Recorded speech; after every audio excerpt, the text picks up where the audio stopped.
Friday ಕ್ರೈಸ್ತ ಧರ್ಮದಲ್ಲಿ ಅತ್ಯಂತ ಗಂಭೀರ ಮತ್ತು ಪವಿತ್ರ ದಿನಗಳಲ್ಲಿ ಒಂದು. ಈ ದಿನಗಳಲ್ಲಿ ಯೇಸು ಕ್ರಿಸ್ತ ಶಿಲುಬೆಗೆ ಹಾಕಲ್ಪಟ್ಟ ಘಟನೆ ನೆನಪಿಸಲಾಗುತ್ತದೆ.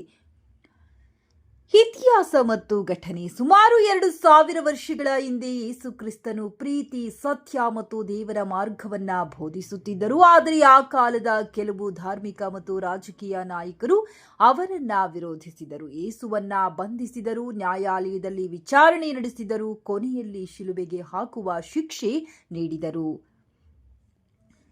ಶಿಲುಬೆಗೆ ಹಾಕುವುದು ಆ ಕಾಲದಲ್ಲಿ ಅತ್ಯಂತ ಕಠಿಣ ಶಿಕ್ಷೆಯಾಗಿತ್ತು. ಯೇಸು ನೋವು ಅನುಭವಿಸುತ್ತಾ ಕೂಡ ತನ್ನನ್ನು ಕೇಡು ಮಾಡಿದವರಿಗಾಗಿ ಅವರಿಗೆ ಕ್ಷಮಿಸು ಎಂದು ಪ್ರಾರ್ಥಿಸಿದರು. ಆಧ್ಯಾತ್ಮಿಕ ಅರ್ಥ. ಗುಡ್ ಫ್ರೈಡ್ನ ಮೂಲ ಅರ್ಥ ತ್ಯಾಗ ಮತ್ತು ವಿಮೋಚನೆ. ಕ್ರೈಸ್ತ ನಂಬಿಕೆಯ ಪ್ರಕಾರ ಯೇಸು ಮಾನವರ ಪಾಪಿಗಳಿಗಾಗಿ ತನ್ನ ಜೀವತ್ಯಾಗ ಮಾಡಿದರು. ಇದು ದೇವರ ಅಪಾರ ಪ್ರೀತಿ ಮತ್ತು ಕರುಣೆಯ ಚಿಹ್ನೆ. ಯೇಸುವಿನ ಸಾವು ಮೂಲಕ ಮಾನವರಿಗೆ ಪಾಪದಿಂದ ಮುಕ್ತಿ ದೊರಕುತ್ತದೆ ಎಂದು ನಂಬಿಕೆ ಇದೆ. ಇದನ್ನು ಸ್ಯಾಕ್ರಿಫೈಸ್ ಫಾರ್ ಹ್ಯುಮಿನಿಟಿ ಎಂದು ಕರೆಯಲಾಗುತ್ತದೆ.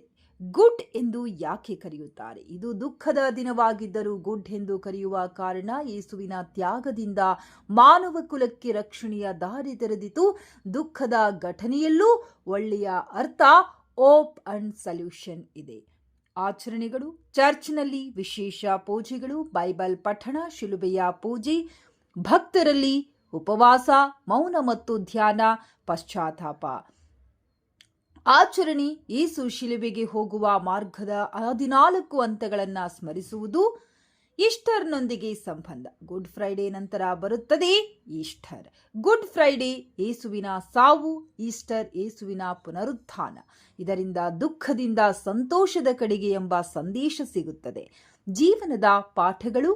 ಗುಡ್ ಫ್ರೈಡೆ ನಮಗೆ ಹೇಳುವುದು ಇತರಿಗಾಗಿ ತ್ಯಾಗ ಮಾಡುವುದು, ಕ್ಷಮೆ ನೀಡುವುದು, ಕಷ್ಟದಲ್ಲೂ ಶಾಂತವಾಗಿರುವುದು, ಪ್ರೀತಿ ಮತ್ತು ದಯೆ ಜೀವನದಲ್ಲಿ ಮುಖ್ಯ. ಸಾರಾಂಶ. ಗುಡ್ ಫ್ರೈಡೆ ಕೇವಲ ಒಂದು ಇತಿಹಾಸದ ಘಟನೆ ಅಲ್ಲ, ಇದು ಪ್ರೀತಿ, ತ್ಯಾಗ, ಕ್ಷಮೆ, ಮಾನವೀಯತೆ ಇವುಗಳ ಆಳವಾದ ಸಂದೇಶವನ್ನ ನೀಡುವ ಪವಿತ್ರ ದಿನ. ಈ ಸಂದರ್ಭದಲ್ಲಿ ಇಸಿಐ ಚರ್ಚ್ನ ಬಿಷಪ್ ರವಿಕುಮಾರ್ ಅನ್ಲಿ, ಸಭಾಪಾಲಕರಾದ ಯೋಹಾನ ಬಾಬು, ಸಭೆಯವರಾದ ಸರ್ವೇಶ್ ವಸ್ತ್ರದ್, ರಾಜೇಶ್ ವಸ್ತ್ರದ್, ಪ್ರವೀಣ್ ಮಿರಾಜ್ಕರ್, ನವೀನ್ ಮಿರಾಜ್ಕರ್, ದೇವಪುತ್ರ ಭಾಗ್ಯವಂತಪ್ಪ, ಹೇಮಾ ಮ್ಯಾಡಮ್, ರಾಜು ಸುಧಾಕರ್, ನಿತಿನ್, ಶ್ಯಾಮಣ್ಣ, ಹನ್ನಮ್ಮ ಟೀಚರ್, ಇನ್ನು ಅನೇಕ ಭಕ್ತರು ಸೇರಿದ್ದರು.